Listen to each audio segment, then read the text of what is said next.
안녕하세요. 반갑습니다. 이번 시간에는 통일 원리의 서론적인 부분으로서 새 진리의 출현과 그 사명에 대해서 알아보기로 하겠습니다. 인간은 누구나 다 행복하기를 원합니다. 불행을 원하는 사람은 한 사람도 없을 것입니다. 개인의 사소한 일로부터 역사를 좌우하는 큰 일에 이르기까지 그것들은 보다 행복해지려는 삶의 표현인 것이죠. 그럼 행복은 어떻게 해서 오게 되는 것일까요? 그것은 자기의 욕망이 성취될 때 이루어지게 됩니다. 배고픈 사람은 밥을 먹음으로써 행복감을 느끼고 진리에 목마른 사람은 진리를 터득함으로써 행복을 느끼게 되는 것이죠. 그런데 우리는 욕망이라고 하면 흔히 그 본의의 뜻을 흐려서 생각하기 쉽습니다. 그것은 선보다도 악으로 나아가기 쉬운 생활 환경 속에서 우리가 살아가고 있기 때문인 것입니다. 그런데 우리 인간은 이러한 욕망이 결국 우리를 불행으로 이끈다는 것을 잘 알고 있기 때문에 이러한 악의 욕망을 물리치고 본심이 기뻐하는 선의 욕망을 따라서 보다 행복해지려고 필사적인 노력을 하고 있는 것이죠. 그러나 아직까지 본심대로만 살다 간 사람은 한 사람도 없습니다.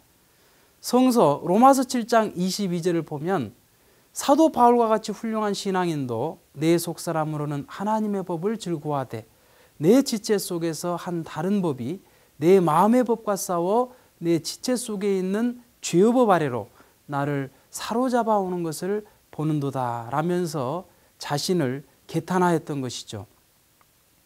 그러면 왜 우리 인간은 본심대로만 살아갈 수 없는 것일까요? 그것은 인간에게는 선의 욕망을 성취하고자 하는 본심의 지향성도 있지만 악의 욕망을 달성하고자 하는 사심의 지향성이 동일한 객체 속에서 서로 상반된 목적을 중심하고 치열한 싸움을 하고 있기 때문인 것입니다. 이것이 인간의 모순성입니다. 모순성을 지닌 존재는 파멸될 수밖에 없는 것이죠. 따라서 우리 인간은 파멸 상태에 놓여 있다고 볼 수 있는 것입니다. 기독교에서는 이러한 인간을 타락한 존재로 보고 있는 것이죠. 타락이란 인간의 창조 본성이 파괴된 것을 의미합니다. 그런데 지적인 면에서 본다면 인간이 무지에 떨어진 것을 의미합니다. 인간에게는 마음과 몸, 곧 내외 양면으로 되어 있기 때문에 무지에도 내적인 무지와 외적인 무지가 있게 되는 것입니다. 내적인 무지란 종교적으로 말하면 영적인 무지로서 하나님은 계시는가? 하나님이 계시다면 어떠한 분으로 계시는가? 우리 인생의 목적은 무엇인가? 우리 인간이 죽으면 가는 정말 그 내세는 존재하는가? 등등에 대한 무지인 것입니다. 외적인 무지란 인간의 육신을 비롯해서 자연계에 대한 무지를 말하는 것으로서 이 물질 세계의 근본은 무엇이며 그 현상은 어떠한 법칙에 의해서 운행되는가 등등에 대한 무지인 것입니다. 인간은 자고 이래로 이러한 무지를 극복해서 지혜에 도달하기 위하여 끊임없이 진리를 추구해 나왔던 것입니다. 곧 내적인 무지를 타개해서 내적인 지혜에 도달하기 위하여 내적인 진리를 추구해 나왔던 것이 종교입니다. 외적인 무지를 타개해서 외적인 지혜에 도달하기 위하여 외적인 진리를 추구해 나왔던 것이 과학인 것입니다. 따라서 종교와 과학은 인간의 내외 양면의 무지를 완전히 극복함으로써 지혜에 도달하기 위한 진리의 방편이었음을 알 수 있는 것이죠. 그런데 지금까지 종교를 신봉하는 사람들은 과학을 무시해왔고 과학을 신봉하는 사람들은 종교를 부정해왔던 것입니다. 우리 인간의 행복이란 마음으로만 느꼈어도 온전한 것이 되지 못하고 몸으로만 느꼈어도 온전한 것이 되지 못하는 것이죠. 곧 마음과 몸이 서로 상대성을 띠면서 느끼게 될 때 우리는 진정한 행복을 느낄 수 있는 것이죠. 따라서 우리 인간이 진정한 행복을 느끼고 선의 목적을 달성하기 위해서는 이런 내적인 무지를 타개해서 내적인 행복을 추구해 나왔던 종교와 외적인 무지를 타개해서 외적인 행복을 추구해 나왔던 과학이 통일된 하나의 과제로서 해결될 수 있는 새 진리가 나와야 되는 것입니다.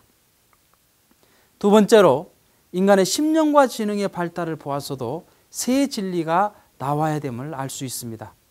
하나님께서는 인간의 심령과 지능의 발달에 따라 그 시대에 맞는 새 진리의 말씀을 주셨던 것입니다. 곧 성서를 통해서 보게 된다면 아담으로부터 아브라함까지 2000년 동안은 인간의 심령과 지능이 지극히 저급했기 때문에 하나님의 말씀을 직접 받을 수 없는 용고로 하나님은 인간에게 제물을 드리게 함으로써 하나님 앞으로 나올 수 있는 길을 열어주셨던 것이죠. 그리고 400년이 지나 모세 때에는 하나님께서 십계명을 비롯해서 율법을 주심으로써 하나님 앞으로 나올 수 있는 길을 열어주셨던 것입니다. 1600년이 지나서 예수님 때에는 복음의 말씀을 주심으로써 우리 인간을 구원 섭리에 나오셨던 것입니다. 그리고 지금은 예수님 이후 이미 2000년이 흘렀습니다.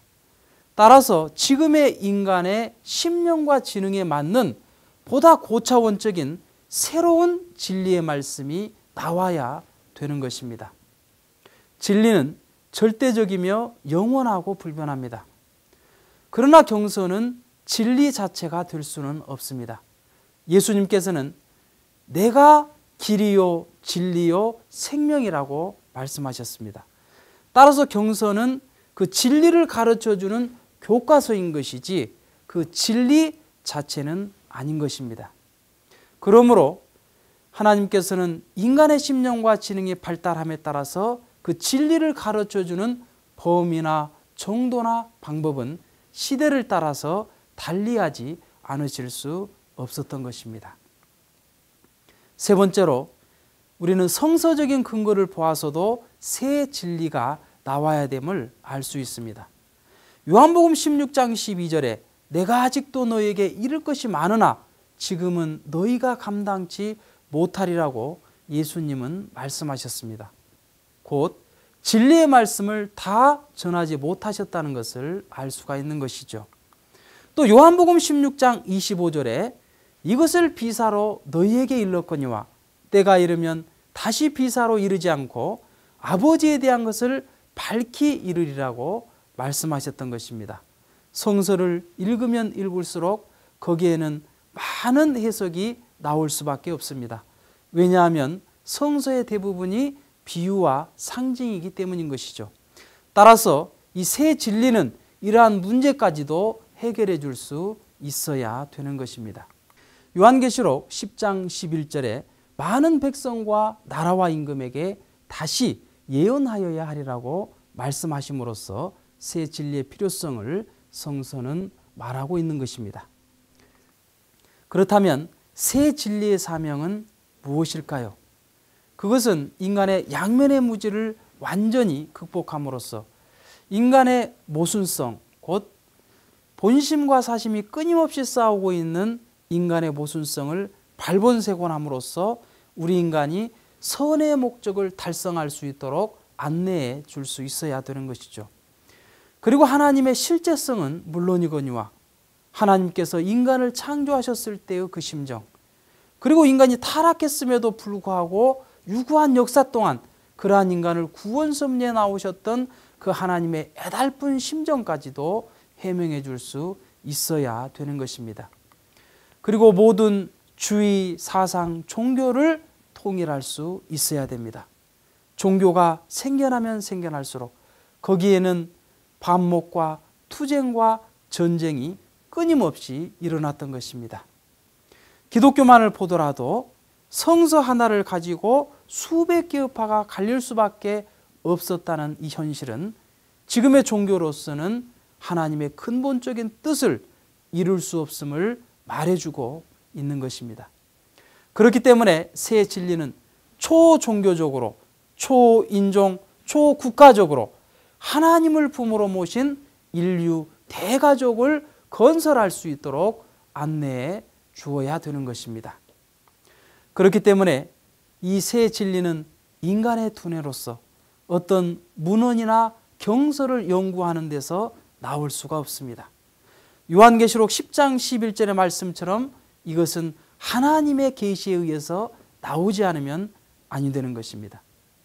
그런데 하나님께서는 이미 이 땅 위에 인생과 우주에 관한 근본 문제를 밝히시기 위해서 한 분을 보내셨으니 그분이 바로 문선명 선생이신 것입니다. 선생은 망망한 대에서 마치 모래알 하나를 찾는 것과 같은 심각한 입장 가운데서 수많은 사탄과 싸움으로써 거기에서 승리해서 이 새 진리의 말씀을 밝혀내셨던 것입니다. 그리고 낙원에 계시는 예수님을 비롯해서 많은 성현들과 자유로이 접촉하시면서 하나님과 은밀히 영교하시는 가운데 이 새 진리를 세상 앞에 공표하시게 되셨던 것입니다. 그렇기 때문에 지금부터 듣게 되실 통일 원리는 새 진리의 핵심적이고 중심적인 부분으로서 하나님에 대한 부분은 물론 인생과 우주에 관한 근본 문제를 명확히 밝힘으로써 보다 더 행복하고 가치 있는 삶으로 우리를 인도해 줄 것을 확신하는 것입니다. 그렇다면 다음 시간에는 모든 존재의 원인 되신 하나님을 어떻게 알 수 있으며 그분은 어떠한 분으로 계시는가 하는 것을 알아보기로 하겠습니다. 감사합니다.